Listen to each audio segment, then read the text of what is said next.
Bonsoir tout le monde, ici Monsieur Cacahuète Bonjour. et puis Carla et Neige qui sont allés par jour et déjà sur son téléphone, donc j'espère que tu vas nous écouter, on a besoin de toi. Dans Je suis là. Donc aujourd'hui nous sommes le vendredi 7 juillet 2017, il est 22h29 et comme c'est parlant DVD, on a vu un DVD puisqu'on était vendredi soir. Et on en profite pour souhaiter de bonnes vacances à ceux qui démarrent en vacances. Pour moi, c'était mon dernier jour de cours aujourd'hui, donc normalement je suis en vacances jusqu'à fin août. Et fin août, logiquement, si tout va bien, je reprends les cours pour un an. Alors, pour parler de ce film, donc il s'agit de Edge of Tomorrow, ou en français, Vivre, Mourir, Recommencer. Un film avec Tom Cruise. Autrefois, je trouvais plutôt pas trop mal le film avec Tom Cruise, mais c'est vrai qu'à un moment donné, il avait pris la grosse tête, tout ça, puis il y avait les Scientology, tout le bazar. Et certains de ses films, notamment les énièmes suites de. Comment ça s'appelle? Mission Impossible, voilà. Que voilà, du coup, j'ai plus du tout accroché. Et donc, le scénario du film avait l'air sympa quand j'avais vu le DVD. Bon, après, le fait qu'il y avait Tom Cruise, on me disait, bon, on verra, est-ce que ça sera bien? Je ne sais pas. Avant de voir le film, j'avais fait des recherches il y a quelques temps, je sais plus, il y a quelques mois comme ça, et puis et donc apparemment c'était issu d'un manga. Alors il y en a qui sont satisfaits de l'adaptation, d'autres pas. Personnellement, j'avais pas vu le manga, donc était sur notre liste des DVD à voir, et finalement on l'a vu ce soir. Alors donc le petit scénario, donc il faut vraiment avoir de bons yeux parce que c'est écrit tout petit. Alors, une race extraterrestre invincible à toute attaque militaire s'est lancée dans un terrible assaut contre la Terre. Le major William Cage, déjà il y a une erreur sur la jaquette. Normalement c'est le commandant, dans tout le film il dit le commandant. Ou alors c'est que le doublage français qui était mal traduit. Est envoyé à la tête d'une mission suicide. Tué dans les minutes qui suivent, Cage se retrouve pris dans une boucle temporelle, contraint de se battre et de mourir dans le même combat acharné à l'infini. Assisté par la guerrière Rita Fratowski, jouée par Emily Blunt, ses compétences évoluent peu à peu. Et chaque bataille les rapproche un peu plus d'une victoire sur l'ennemi dans ce thriller intense en action. Je ne suis pas tout à fait d'accord avec ce qui est écrit derrière. Déjà, il est commandant et il n'est pas major. Ensuite, à la tête, non, il n'est pas envoyé à la tête d'une mission suicide. Il est censé couvrir l'événement, donc la bataille. Mais comme il refuse, du coup, il se retrouve rétrogradé en tant que simple soldat. Et je me demande si la personne qui a rédigé le texte derrière synopsis a vraiment vu le film. Je pense pas. Je suis pas tout à fait convaincu, toi non plus d'ailleurs. Alors c'était un DVD qu'on avait acheté pas très cher. Alors si un trou de moi, je sais plus si je l'ai trouvé à Noz ou à Electro Depot. C'est vrai que depuis des mois et des mois, Electro Depot, de temps en temps, ils font des offres si on achète 3 DVD en même temps. Pour je sais plus dans les 9 euros, un truc comme ça, c'est assez intéressant. 10 € les 3. 10 euros les 3, voilà. Et après, ça dépend des arrivages. Des fois, il y a des trucs bien, des fois, il y a des trucs moins bien. Et il y a grande chance que j'ai pris Electro Depot. Je savais pas trop, donc en rentrant à explorer un peu plus tard, je savais pas trop quoi en penser. Et avant de voir le film, et franchement, dès le début, j'ai rapidement accroché. Donc c'est pas le. C'est vrai qu'il y a certains films, soit on décroche complètement dès le début et c'est foutu, soit on accroche tout de suite. Soit on accroche tout de suite, comme un film que j'ai vu avec mes camarades de classe l'autre jour qui était Gran Torino où j'avais accroché tout de suite. Et il y a des films, on sait pas trop, on est mitigé, donc des fois c'est un peu long à démarrer, le temps qu'ils mettent en place le scénario, tout ça, et finalement après, voilà quoi. Comme la mini-série Dune, donc ça prend un peu de temps à démarrer, mais c'est vraiment super. Et là, franchement, tout de suite, j'ai vraiment accroché, mais vraiment. Et c'est vrai que je suis pas plus fan que ça des films d'action, mais c'est pas simplement un film d'action, il y a l'action, c'est sûr. Mais il y a également un scénario, il y a un bon scénario, il y a un jeu d'acteur qui est vraiment plutôt pas mal. Il y a quelques doses d'humour, tout ça, et c'est vrai qu'on pourrait penser que comment ça s'appelle, le syndrome du jour sans fin pourrait être épuisé, épuré, vu et revu. C'est vrai que le film Un jour sans fin est génial, mais après c'est vu à tous les sauces. Pratiquement chaque série télé, policière ou autre, a son propre épisode Le jour sans fin. X-Files l'a fait, tout le monde l'a Les fait. Simpsons. Les Simpsons l'ont fait. Toutes les séries et une quantité de films ont repris le truc du jour sans fin, donc c'est vu et revu. Et pourtant, ça fonctionne très très bien dans Edge of Tomorrow.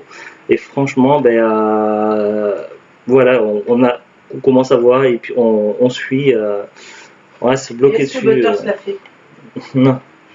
On reste dessus, on attend la suite, voir comment ça va se passer, tout ça, et franchement, voilà. C'est pas le genre de film qu'il faut se faire spoiler, tout ça, donc, parce que vraiment, voilà, moi je le recommande Après, sans c'est hésiter. chiant quand on te met en pause à 5-10 minutes de la fin.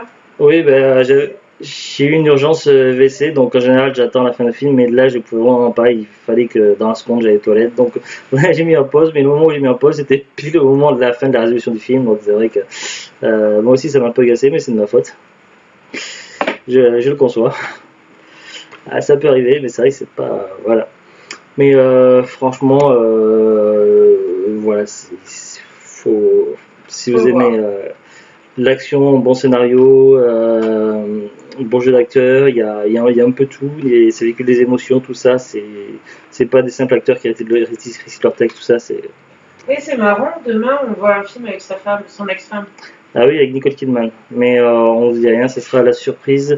Certains samedis, selon la possibilité, on fait un ballon DVD. Donc demain, normalement, si tout va bien, on va voir un autre film. Donc il y aura une nouvelle vidéo.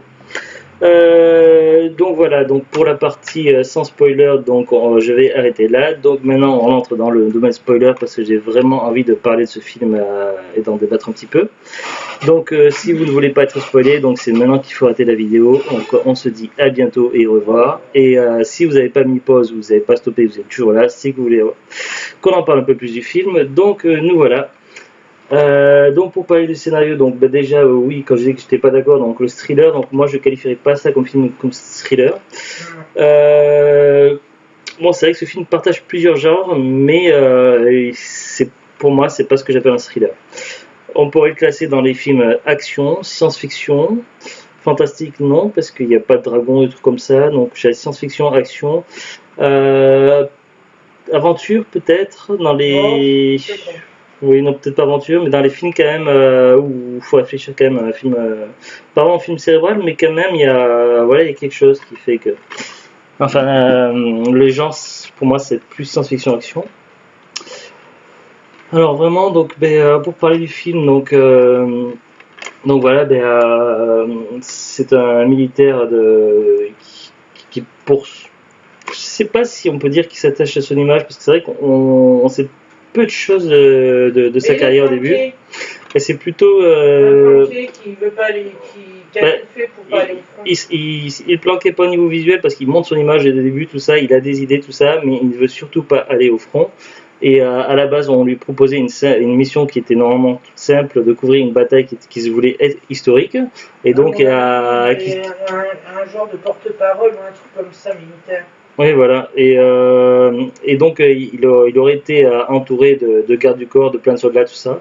Et non seulement il a refusé alors que c'était un ordre de son général, parce qu'à la base il dépendait pas de ce général, il dépendait de quelqu'un d'autre, mais il était transféré sous les ordres de ce général-là.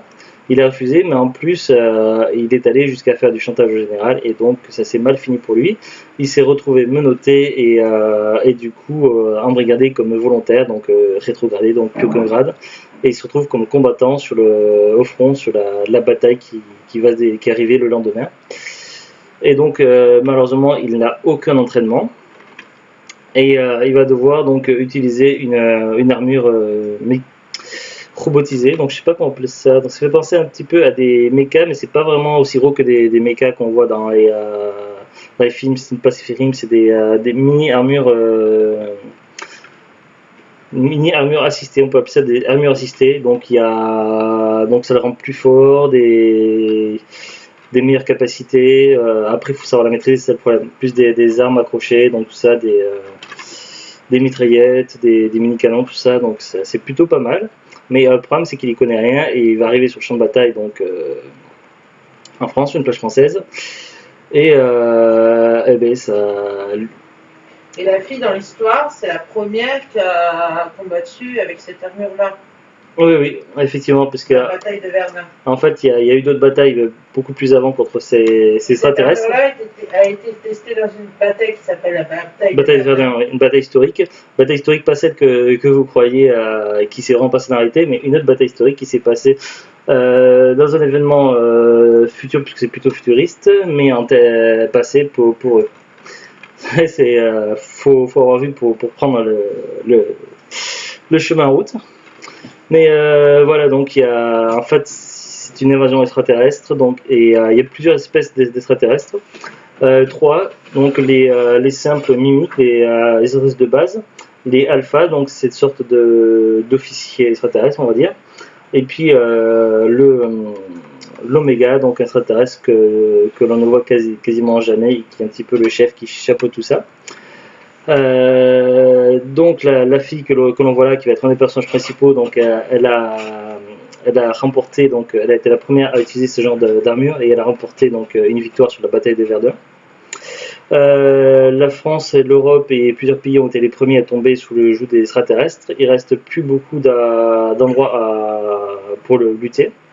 Donc les Américains, donc ils doivent protéger Londres et s'ils perdent cette bataille, le problème c'est que pour eux c'était une bataille gagnée d'avance ils avaient toutes les informations via SAT et tout ça.